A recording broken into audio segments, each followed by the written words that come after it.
old graveyard.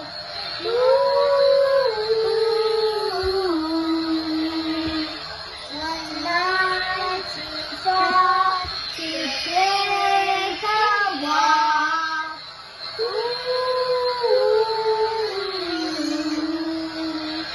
She walked down by the old graveyard.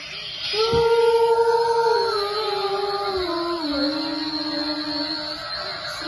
thought of the bones laying around.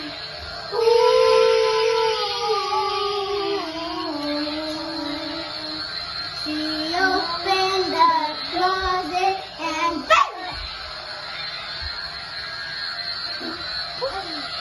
Oh my God.